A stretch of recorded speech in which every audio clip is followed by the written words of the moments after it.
I honestly, man, I think it's just him getting himself up. I think that he's in an uncomfortable situation. I think that he's motivated. I think he knows the implications for him this fight. Um, it's a big moment. It's a big fight. It's big for his career, and I think it's just him just trying to find a way to motivate himself, and I think his way of doing that is kind of saying fuck Anthony Smith. Interesting approach. I guess we'll see how it works out for him. If he has to psych himself up or get himself going, and he has to do that, he has to talk bad about you. Is something off with him? Is there a way to take advantage of that in some way when you get in that octagon?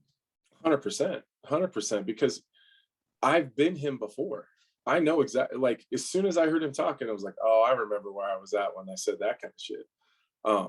Listen, I'm sitting here in my hotel room right now, super comfortable. Like I'm comfortable in my own mind right now because I know that Ryan Spann can't take me anywhere that I haven't been before.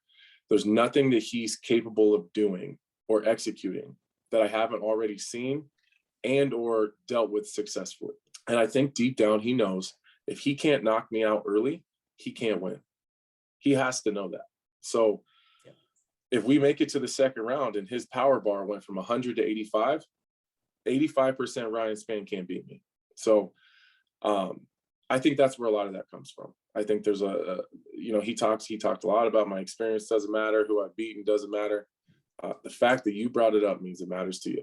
Obviously, this fight has a lot of implications for the entire division, two ranked guys fighting. What's your message to the rest of the division out there who will surely be watching when you and Ryan fight?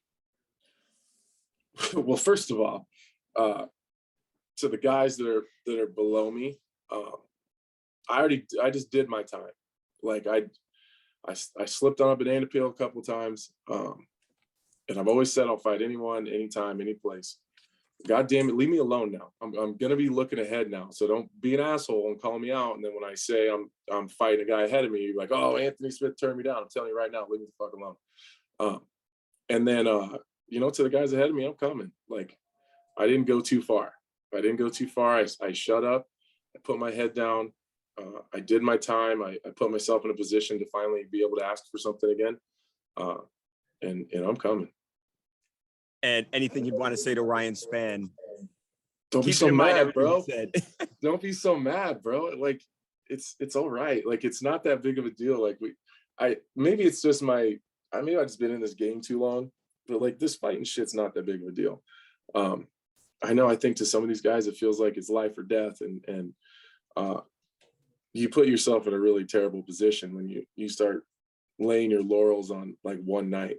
Like I could have the best night of my life on Saturday and he could be like just okay. Yep. If you lay your look at this like a life or death situation, like leading up to the fight, you're gonna have a fucking terrible trip home on Sunday.